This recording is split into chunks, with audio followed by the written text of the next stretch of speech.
Welcome to another episode of the APWASI Wine Buzz. Today I'm in a tropical setting, none other than romantic, picturesque, mystifying, luxury, meditative, soul, food for thought, Bali. And not just Bali, but in the south of Bali, and I am here with an extraordinary gentleman. He has a career that spans from being a presenter to not hundreds, but thousands. And it gives me enormous pleasure, and you're going to know more about him, to Mr. Max Loong. Welcome to the show. Clinton, thank you for having me. So your career is like life, Max. You know, it's been circuitous, adventurous, highs, lows, takes character. Where did it start, and where are you now, Max?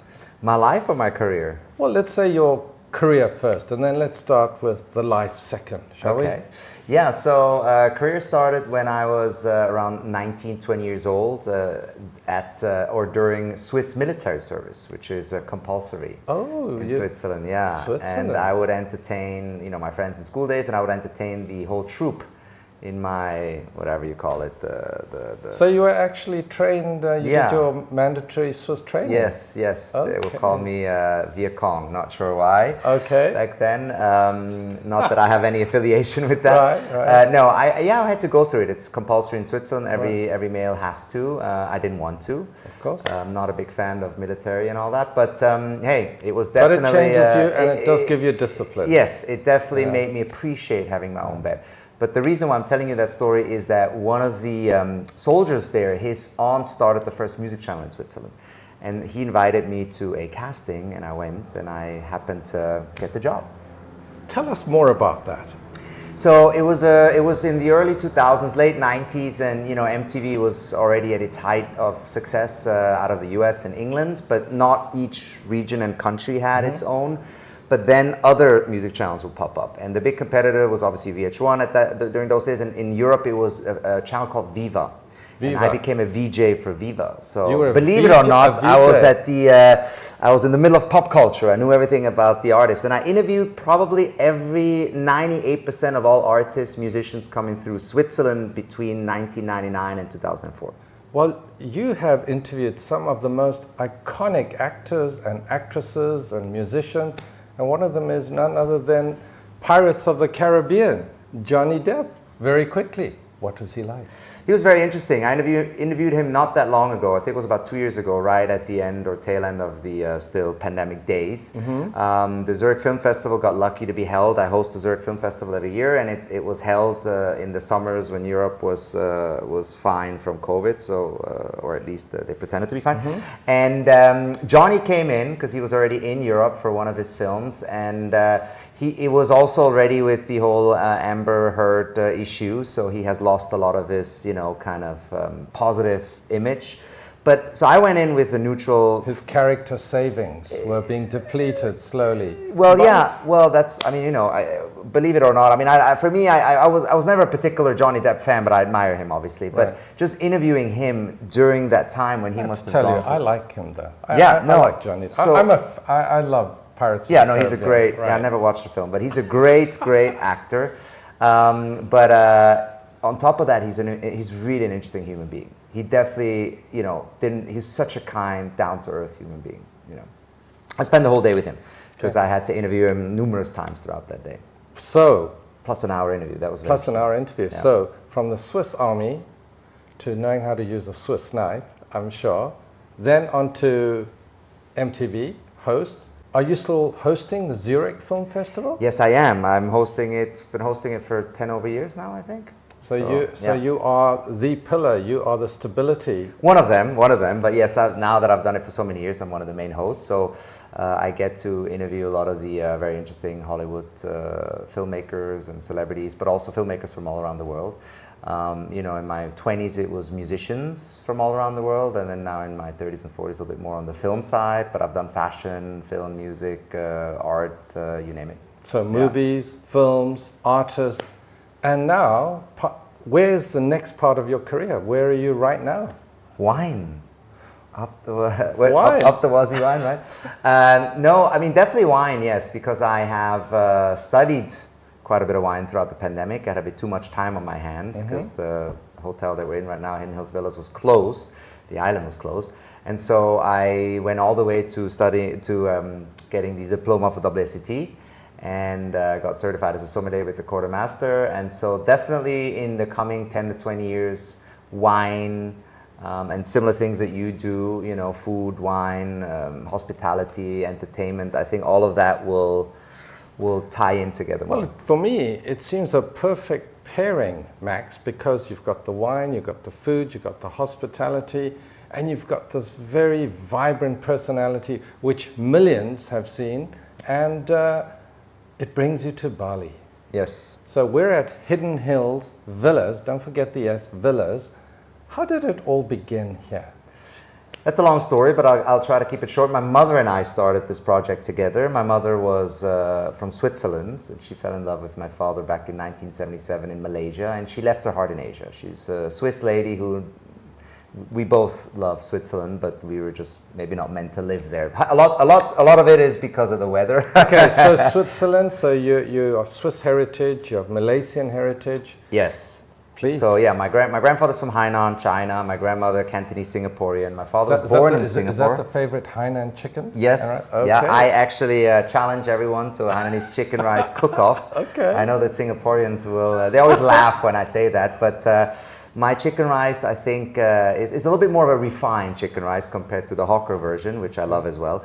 So I'd love to invite you all and come and dine with me. I've definitely, for everyone I've cooked who doubted my chicken rice skills, were pretty surprised. Let's put it that way. Well, how do we drift off without the chicken rice? Oh yeah, my father was born in Singapore. They migrated to Malaysia, Malacca. My mother was Swiss, and they met in Malacca. And very, very long story short, she left her heart in Asia. But they moved to Switzerland for my education. And then many years later, when they got divorced, she kind of was not happy in Switzerland. So she rediscovered Asia when I became an MTV Asia VJ in Singapore in 2006. And that's when she rediscovered Bali. And then she started this project on her own, and it grew and grew in the first few, finding land. And then I became more and more involved as a business partner. And so it grew into this boutique luxury hotel that we are today. We're part of Small Luxury Hotels of the World. So Small Luxury Hotels of the World, you are here, and you've mentioned that you've had this extensive study in wine, and that's one of our many common bondings that we have. I've had the opportunity to stay at the villas myself, and I was staggered to see such a vast array of wine opportunities and selections that you can actually try. Now, I would say this is probably one of the largest, if not the largest, wine selection here. And what's interesting, it's by the glass. Yep. Tell us more about that, Max. Thank you, and I would agree because I've not found a larger wine by the glass selection, but one little correction, there's definitely larger wine lists on Bali in some of the big hotels. The only problem with that is... But by the glass? Not by the glass. Ah, no. Yeah, exactly. By the glass. By the glass, I've not found a list. We're doing more than 35 wines by the glass. I've not found a list. There's some few other wine-driven restaurants and bars, but they have, I counted, they have less. Okay. But anyway, it's not about the numbers. It's about the fact that in Indonesia, due to the high import taxes, wines are are more expensive and less accessible. It's difficult to work with the suppliers to get the right vintages and all that kind of stuff. And therefore, when you travel Southeast Asia in general, but Indonesia in particular, it is hard to find good wine at a reasonable price. So my goal here is my margins are a lot lower compared to the competition, and I want to make it accessible by the glass. So we have a wide range from kind of, premium to super premium to ultra premium. We have some ultra premium wines by the glass as well. And people seem to enjoy it because my theory is always, I'd rather have a glass or two of a quality wine and pay the same price than I would for a bottle. And with a bottle, obviously, I will get a few more glasses. But yeah, and I think people appreciate that here. It works here in particular. Now, coming from a cooler climate like Canada, one opens a bottle of wine and it doesn't necessarily oxidize perhaps as quick as it would in a warmer tropical climate like Bali. So how do you do that? You know, what is the trick of being able to offer this extensive wine selection by the glass, yet without that issue of oxidation? I mean, there's obviously one answer, but I'm going to give you three answers because they're very important. First off, obviously you need the infrastructure, right? Because I go to restaurants and they literally don't have chillers or wine fridges. They might have chillers, but not wine fridges in nice restaurants here in Uluwatu, and they will then claim, well, it's room temperature. But room temperature in Singapore and Bali is like 30 very degrees. Different, very different. So that's not the room temperature.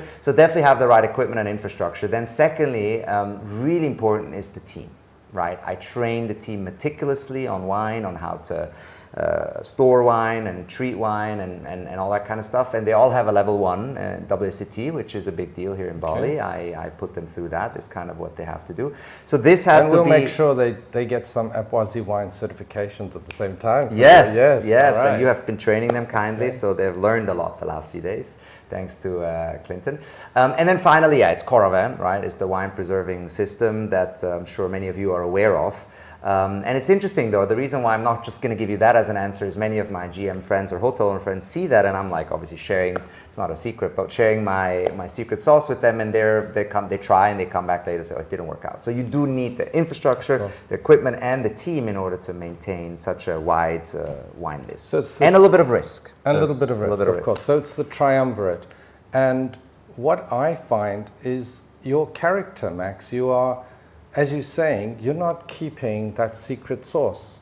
Your openness, your wanting to share, it really overflows, not only within the hospitality professionals themselves, but I've seen it with my own eyes with the guests. Now, that leads me on to the next question. You have Malaysian background, you have a Swiss background, you were educated in Switzerland, you worked in Singapore. You truly are a balance. Would you say, is there any one, or how do you relate to which culture perhaps do you lean more to? Is it more because of circumstance or environment? How do you see yourself? So I feel like I'm 44 now, and I feel like it changes throughout life. Maybe not for everybody, but for me, because the good thing in life for me was always to be mixed and be from different cultures. Mm-hmm. The bad thing, and people don't really see that sometimes, maybe it's only 10-15% bad, it's not that bad, but like, you know, particularly in Singapore, right, for example, you know, you're always considered a foreigner, right, even though I do have roots. In Switzerland too, maybe not as much, but in Switzerland too, I was never a Swiss, right, in my childhood. So that is not always easy, right, because you're not like belonging to one side. But I always took that as an advantage. But to answer your question, I live in Los Angeles with my wife now and kids for, you know, I've been there for almost 20 years. And as much as I am very proud to be Swiss and also Singaporean, Malaysian, and with the Chinese heritage, I definitely, at the moment, identify the most with the United States and Los Angeles. This is definitely home for me. That being said, I'm fortunate not to have to make a decision. You know, I'm not stuck in one place. If I was stuck in one place, I would get bored. Well, I think you are, I know you are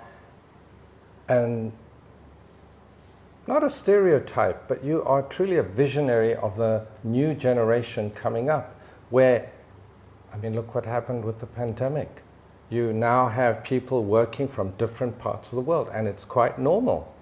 So whether you're challenged here in Bali or whether you go back to Los Angeles or another part of the world, you are representative of the new entrepreneurial spirit. For sure. That navigates the world in business class or first class. Now, well, and a quick one. I mean, you were also a big mix, right? And I mean, you know, back then when you were younger, that was not very common, right? No, it wasn't. Now it's become very common, and it's a good common. thing. And I think with your children, it's going to be more the norm. For sure, absolutely, and it should, right? And I don't know if you know Russell Peter, the comedian. He's an Indian Canadian. Yes, he's an who Indian makes Canadian. a lot of fun cultural jokes, and he always says, like, you know, one day everyone will be beige in skin color. Well, you know, Ronnie everyone's going to be mixed. Look at Ronnie Chung. He's Malaysian, but I think he now lives in the United States. He lives in LA, right? or in the US. In the US. Yeah. Now, you mentioned your family. You're a father, you are a husband, and you are a hotelier and a hospitality professional. And how do you juggle all of this together? It's not easy. It's really not easy because My challenge is that I couldn't be stuck in one place. I just couldn't. I'm too of a bird that needs to fly. At the same time, the older I get, the more tiring it becomes to travel, to be away from my kids, my wife, not to see my friends as much and all that kind of stuff. Unfortunately, I have friends all around, but still, it's so I go through phases. The pandemic was very difficult for the other reason, for being stuck in one place. Since Bali reopened and my other business that I have around the world have picked up again, I've been doing nothing but traveling. So I got to get back to that space that I was in 2019, which was a rarity. After my kids were born, I tried to really find more work-life balance. So even though I'm a very driven, hardworking person, I need to find that work-life balance a little bit again. So the hardest part, to answer your question, is just to be without my kids, predominantly, and my wife. But yeah. But it is always with the family as the objective. That's why you work here. That's why you're making that sacrifice. Yes, for sure. And I mean, again, you go through ups and downs, but overall it's very rewarding because I do what I love, I fulfill my dreams, and even on even in harder periods, you know that you're doing it for the right reason. Always. And I think when you have that, what do they call it here? And forgive me if I'm not pronouncing it correctly, but it's Trihita Karana, right? Which is harmony with God, harmony with the people, and harmony with the environment. And I think you embody that, Max. I try. And talking about the Balinese saying of, God, people, and environment, to have that harmony, plus the background that you've had, how are you, in your mind with your wife, bringing the children up in terms of culture and etiquette? Because Swiss is very different. Yes. Compared to, say, Malaysian. Yes, my wife is Persian American, and we complement each other very much so. As famously, I don't know, Tom Cruise or whoever said in Jerry Maguire, she completes me. But to answer your question, yeah, because we're very different, we also parent a little bit different, and I think that's healthy for the kids. My wife comes very much from a place of love, not that I'm not, but she comes from a very much place of, I think, what these days parenting should be, right? Love, explaining things, and compassion. I come a little bit more from the Asian side. Yes. No, I come from that side of have to teach them respect. Right. And discipline and etiquettes and manner and all that kind of stuff, manners, even though, and we've had this conversation over the last few days, even though it's, it can be different from culture to culture. I just think it's nice. I hold on to the traditional values of etiquette and being a gentleman and a lady, and as much as we should all be equal and all of that, of course, I feel like some of that has gotten a little bit forgotten also with obviously the nature of technology and whatnot.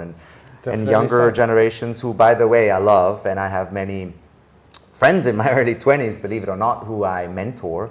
But because, and it's not even their fault, because of the technology, they don't do this as much anymore. So I try to teach that. Absolutely. And you have read parts of my book, I know, and you're plowing through that. And I can't wait to finish it. I just haven't had time. It's not because I didn't want to. I need to be on another plane. I understand. and I touch on what you've said, Max, in terms of technology, immigration, globalization, how that has changed etiquette.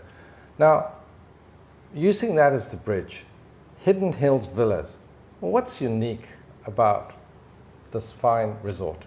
Yeah, you touched on the wines, which I really appreciate, but I think the beginning there's so many, what makes a hotel special or good, right? It is definitely the infrastructure, the grounds, the location, the energy, but mostly it's the soul of it, and that comes from the team, right? And so I'm somewhere in between. My mother and I have been fortunate to build, to answer your question, 15 unique villas, 23 rooms, and what my mother's vision was, who had a background in the art industry, she worked for Christie's Auction House, amongst many other things. She was a fine art expert. She had an eye for beautiful design, so no two rooms are the same. Her style was a lot more antique and rustic in combination with beautiful materials. Mine is that plus a little bit of modern elements. So if you come to Hidden Hills Villas, you have the whole range, from the typical Bali to the slight more contemporary, and then everything in between. And one more quick thing Sure. is really important to me that I'm really proud about and very passionate about is the team, right? Not only to foster this family away from our normal families, because Sure. we spend so much time at work, but also empower them here in Bali, right? To really come together and learn and be better. And personalized service is what this is all about here. All right, Max. Sorry to interrupt. No, no, not at all. Now, you strike me as a romantic type, Max. You know, share with us your thoughts on wine and romance. Oh yeah, I mean wine is romance, right? I think my first love to wine happened, I never forget, in the Chianti region when my mother took me. I was in my early 20s. She took me on a little vacation. You know, she always kept saying in my early 20s, "This is the last one. I'm sure you're not going to come with me anymore." I've always enjoyed traveling with my mother. Of course. I was fortunate to not only have a mother but also have a best friend in my mom. She's unfortunately not around anymore. So long story short, we went to Chianti. There was a winery, a wine that still exists called La Mole di La Mole in the village of La Mole, I think, or something like that. And her friend had a little agriturismo, a little, Agriturismo, yeah, a little yes, hotel, yes. bed and breakfast, whatever you call it these days. And we sat there and we drank that Chianti wine that probably was €5 bottle or whatever it was. And it was just so special, you know. And over the years, and I'm sure you've done the same, I love traveling to wine regions. And there's nothing better, right? What grows together goes together, and just having the local food with a local wine, it doesn't even have to be that expensive. But of course, and that's what we do here at Hidden Hills Villas, and I think, you got to enjoy a romantic dinner here, did you? Well, No? Or some sort of a dinner? Well, I did have a dinner here. You had a dinner. Was it? And we'll keep that for the next interview. Shall we? Okay. But you had a dinner. We had a dinner. But yeah. we do very lovely romantic dinners here. Yes. In the privacy of your villa, and you get a 4-course set meal with a butler, a private butler, sometimes a private chef, and then Tell us about the butler concept here. I think that's very important because when most people think of villas, they might think, as you said, of the Tuscan rolling hills, and they have an entire villa. But the villas that I've been to in Italy, there's the villa, there's the pool, and there will be some of the team there to help you. But they really are not as available as they are here. And what's unique, you use technology yourself. Yeah, we've talked about this the other day, right? Yeah. The word butler is a little bit of an outdated word, but still very much appreciated by many. So please, any comments or feedback in wherever you're watching this on, if you have other great ideas of what we could call a butler, I am all ears. But by butler, I basically mean, the old definition of an old school butler, it would be like the host of the household. Yeah, right? it's more like a caring person, someone who looks after the family. Yes. They've come through and they are very attentive to their needs. Yes. So it's not just the food and the wine, but it's really the household. And that's what I train my butler team. My team is like, treat this as your own house. How would you welcome me or you to their home? I'm sure they would have one big Balinese I understand fest, entirely. The word butler here is not meant to be in any manner whatsoever servile. It's just that sense of being part of that family. Yeah. That's wonderful. Yeah, and so that's what we do here. We really invite you to your home away from home. And just that personalization, like they're going above and beyond. No request is too big. Okay. And we try to do anything you like. If you want to have something that's not on the menu, we go to the market and get it for you. Well, that is truly interesting. Now, apart from the ambiance, the team, the structure, what other services do you offer here? Well, first off, we have probably the most stunning sunset on the island, if not in the world. I don't know if you agree or not, but I think the colors here in Bali are unique. The only other sunsets that I find are similar, maybe in the Mediterranean, but that's all a matter of taste. But we're fortunate that nature has lent us this incredible... Right. It's not just that, the one sort of blue that you think of is Santorini, at Oya. Yes. You get... But it's different, but it's very different equally as beautiful. And as a photographer, having taken many different sets of pictures here, when you look at it, yes, it might be mediocre, a sense of mediocrity, but no, once you look at the final product, it's incredible. It's a smorgasbord of colors. Yeah. And by the way, I'm sure, sunsets are beautiful anywhere in the world, right? They are. But wherever there's not too much smog. But I think that's really what makes this place very special. Uluwatu, where we are at, where we're located at, located at used to be like off the beaten track, which is Right. why we called Hidden Hills Villas. We were one of the first, definitely the first boutique luxury property. And now this area region is growing into a must-see destination if you visit Bali. So it's not just Ubud anymore, it's also Uluwatu. That is great. So you hold tours? Yes, we have a lot of customized tours. Again, you know, we talked about the F&B program. We're opening up a spa. We really want to offer some unique treatments. So Okay. in a Spa. joglo, in a Javanese joglo, it's a beautiful architectural wooden antique structure that is just gorgeous. And what else do we order? Well, I mean, service? you've got that butler service, you've got the wine, tour, yeah. you've got the wine, you've got the tours. But really going above and beyond for our guests. I think I always say, like, how do we separate ourselves from the Four Seasons and Alilas that are wonderful properties, but we can't compete because we don't have that size. But I don't think you need to compete with them because you have your niche, yes, Max. And I think for many of the discerning travelers, adventurers, there's always a bit of something that Bali can offer. But what you're offering is very unique. I always tell the team, right, how can we stand out? It's the fact that we are small, we need to use to our benefit, right? People do come here for exclusivity and privacy. Yes. So my question to you is going to be, why you and why Hidden Hills Villas? And you're getting to the point of that. Yes. It's your team. Yes. I mean, ultimately, a boutique experience, right? Boutique and personalized service are two of the most popular buzzwords in hospitality. We're not using those because we're trying to follow a trend. We are embodying it. It just naturally happened by creating these boutique villas, right? No two rooms the same. Personalized service, not just because everyone else is trying to do it, we can do it. At any given day with 15 keys, as we call it, or 23 rooms, we only have so and so many guests. We will never have more than 40, 50 guests on any given day. That's small enough for my team to know everyone by their name and know what does, you know, Mr. Clinton like or some other guest, you know, and really hone in on that personalized service. Now, is it only just for guests? What about corporates? If they wanted to come in and they said, you know what, this has all the elements, all the surroundings, the ambiance. You know, do you have the conference area where they can take out the entire resort and it's literally yours? I think we're perfect for a small group up to like 40 to 50 people. Sure. We're definitely or not maybe a even less, conference right? hotel, or even less, yeah. So the rooms, so here's how our setup works for corporate, for yoga retreats, weddings, or whatever. It's like we have 23 rooms, right? And we have our large 5-bedroom royal villa that has 2 living rooms. It has a home cinema where there's a projector screen. So 2 living rooms. yes, 2 living rooms. You don't even get that at most places. Exactly. In their own homes. It's gorgeous. And it's great to, you know, have presentations. I hold my presentations there. And then, you know, the restaurant itself, because it is pretty refined and sophisticated. We do farm to table, only organic produce from the highlands of Bedugul, fresh seafood from the Jimbron seafood market, and so forth. I wouldn't go beyond 50, but let's say between 25 to 45 But that's guests. all you really yeah, need. exactly. So, or a board. I think what's important, maybe you can just expand a little bit more on the farm to table and the organic produce that you procure. It's not easy.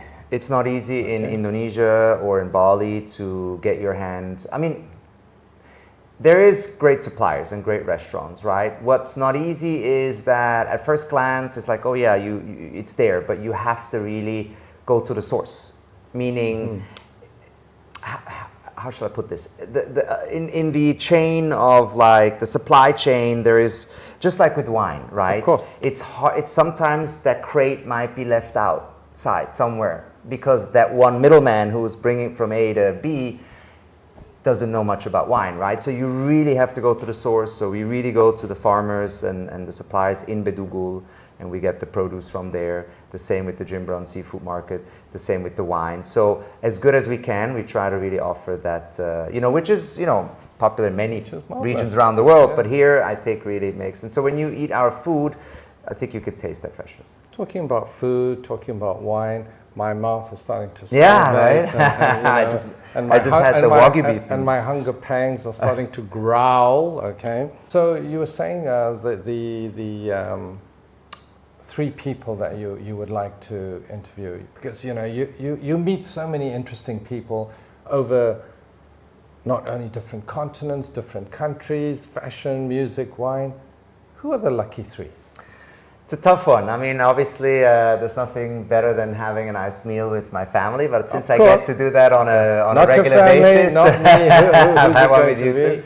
Yeah, no, I'm a big lover of history. I'm a big lover of politics, the theory of it. I'm a big lover of entrepreneurship. So I think I would sit down and people that are still alive. Live and dead. Life and death, that's a tough one. Okay, so I think if it was alive, I probably would sit down with Barack Obama. Not to get political, No, of course not. nothing to do with that. I'm not an American citizen, so I don't have to vote over there. But I just think he's a fascinating person. I think his diplomacy was very admirable, and I think he would have a lot of interesting stories to tell. He's a very eloquent Eloquent, speaker. yeah, and I just think that one credit I do give him, obviously being the first African American black or half black president, it was. He's part of history, and I think that to be able to sit down with him today, being a living person, that would be very. So that would be one. Yes. Then, if it's someone not alive, right, it would have to be Michael Jackson, because Michael Jackson for me, Jackson. yeah. But even though I know he gets a very bad rap, he doesn't drink wine, did he? Or did he? I don't know. I don't think so. And let's just leave his. The allegations aside, let's not get into that. Of course. Obviously, if I believed in it, I would not want to sit with him. Yeah, but I don't want to, But he was probably one of my biggest inspirations in life as an entertainer, right? I think we all agree that he revolutionized, the art of entertainment on stage, dance, choreography, music, you name it. So for me, he's a big reason why I am who I am today. Who else? Billie Jean. Can we cut this out as well if I say a female? No, kidding. Or is it a crush on Jennifer Lopez? I hope my wife would. I will give you, Seppi, my wife, also a free pass of having dinner with one of your. I don't know who that will be for my wife. Okay. So who's the third? Who's the third? Yeah, I don't know. Maybe Jennifer Lopez. Okay. So we're going to have Barack Obama, Michael Jackson, and Jennifer Lopez. Yeah, no, I probably wouldn't be Jennifer. It'd probably be someone more historic, but I can't think of anyone right now. Maybe Gandhi or someone like that? I would love to sit down with someone like. It's very hard to pinpoint three people. Gandhi, that I always try to put myself in his shoes when, and he would get, just figuratively speaking, slapped on the left side and would give his right cheek kind of a thing. I always thought that was very impressive, and I know it's not quite reality, at least for us, but at least we should take a slice of that cake. Or is that the? Yeah, it is. You take a slice of that cake, or a sip of the wine, or a bite of the steak. Yeah. Now, Max, what challenges you the most in life right now? Challenge, we all have challenges, You mean as in like where do you really want to see yourself? Yes, I want to grow. I want to build Hidden Hills Villas into a brand, and grow into more than just one property. I'm in the midst of doing that. I started in 2019. I was looking into a beautiful piece of land in Paso Robles, in wine country Paso Robles, which I think is This is the Paso Robles. For those of you that don't know, Paso Robles is one of the most hottest winemaking regions in the United States. Temperature-wise? Temperature-wise. Yes, temperature-wise. Yeah. And there is a very famous advertising program that the Paso Robles Wine Association had. And it's called a Paso Robles man. So I think that's a great area. So tell us about that. I think Paso Robles is 3 hours north of LA, 3 hours south of San Francisco. So 20 minutes off the coast of PCH1. I think it's a lot more beautiful than Napa Valley, as much as Napa Valley wines are great. So I think there's a lot of potential there. Now, that was put on ice because of the pandemic, and now it's reignited with a business partner of mine. We're looking to do a property out there. Then I'm actually looking at Bordeaux. So for some reason, wine country is something that is... and I'm looking at Lombok and north of Bali, some more areas here. So my goal now is, I think we've hit the nail on the head with the modern day traveler. Our clientele is anywhere between 25 to 35, 35 to 45, also 45 to 65, but really we're somehow hitting the nail on the head with the younger travelers who want luxury, but their definition of luxury is not what it was in our generation. Our generation was materialism, it was lobby and a lot of staff and all that kind of crystal chandelier. younger people want those unique experiences. They want to feel special. They want to have those moments, those unforgettable moments. And so that's what we're trying to do. And I think from a business point of view, when investors are watching this, I think that we figured out a way. Well, tell the investors. Luxury is always seen as it has to have a certain amount of keys. You have to. It always comes with a high price point investment-wise. And I think with the redefining luxury to a more modern traveler, we also figured out a business model on how we can, do it at a slightly more affordable cost. So let's not forget, my rates are not as high as ultra. It's not ultra luxury, but there is a segment that is often forgotten that I love to travel. But price is not necessarily indicative of luxury. Right. It's the experience that you get. And I think with the generations that are coming now, the new generation, we're talking, after baby boomers, Gen X, there's not such an urgent need. I have to buy something. I have to buy a property. I have to buy a car. I have to acquire so many possessions. It's more experience. Yes, totally. Precisely. Yeah, I mean, I have so many guests here. They sit here. They're like, "What are you doing?" Oh, we're just traveling the world, Yes. And it's not only the travelers, but now with the what we call digital nomads. The digital nomads. Mm-hmm. Yeah, for sure. Yeah, and I mean, when we were young, the first thing I wanted to do at 18, 19 is buy a car, right? That's right. We buy. And now car. people don't want to drive cars anymore. So it's like things have just changed, and you got to go with the times. But you've recognized that. Yes. And Airbnb has revolutionized the hospitality industry, and I'm still a big fan of luxury hotels. So even though we're not on Airbnb and we're not a vacation rental, because we have different sizes, we have studio 1, 2, 3, 4, and 5 bedroom villas. Some come with kitchenette as the one you're in right now, and so that gives the traveler the opportunity. Yes, we have all the luxury amenities of a luxury hotel, but sometimes you come with a big family in one of our big villas, and then you just want to whip up or warm up the meal from the night before or whatever it is, you know. So I think that's what's interesting about it. So back to potential investors, go on hiddenhillsvillas.com, check out our website if you like it. Contact me through Mr. Clinton. Well, I think we have been given an insightful look into Hidden Hills Villas, not just the resort itself, not just the people, but the driving force, the catalyst that brings us all together with a myriad of cultures intersecting with Swiss efficiency, the warmth of the Balinese people, Malaya, Singapore, the United States. It's all truly a melting pot. That's truly what it is. You are a personification of that. Yeah. Now, as my last question, for guests who want to come to Hidden Hills Villas, why would they choose you and not one of the larger hotels? I think from all of the above, right? Everything we've talked about. I think for just a bit more of a unique experience, we do everything with love and heart here. And we're not the only one on this planet Earth, but because we're family owned, the attention to detail and the love that we put behind our products, services, but also predominantly our guests and our team, I think that really sets ourselves apart. Max, you've lived a life. You are living the life, and the future is there for you to grasp. You're constantly seeing life. What do you see, and where do you see yourself in 5 years' time? I do try to meditate every day, and once a week I meditate asking myself that question. I ask myself the question, where do I want to be in 1 year? Where do I want to be in 5 years? Where do I want to be in 10 years? Even though I'm a person who tries to live life every day like it's your last. But it's important to have a bit of a goal, right? In 5 years, I want to continue to be a good father and husband and raise my kids the right way. They will be in the height of school, so I think it'll be very important to point them in the right direction. I definitely, as we've talked about in the beginning of this interview, want to do more in wine. I definitely look up to something like what you do, right? Everyone keeps telling me, I just haven't had time for it. I should combine my entertainment career with my hospitality career more and intertwine more. So I'd love to do that. As I said, would like to grow this brand further, and I would also like to, together with my wife, produce some more films.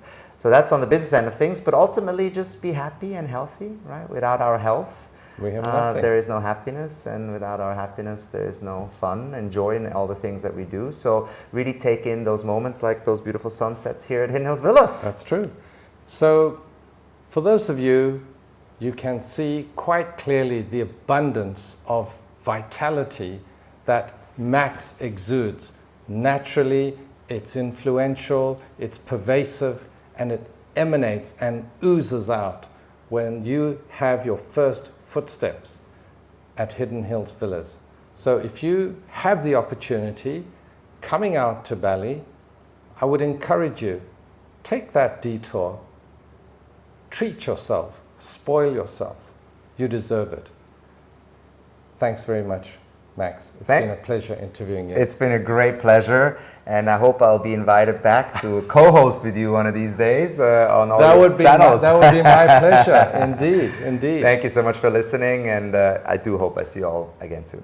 And thank you very much indeed. So see you at the next episode of the APWASI Wine Buzz. Bye from Bali. Ciao. Thank you very much for watching our video. And if you liked our video, please like, share, comment, subscribe to our channel.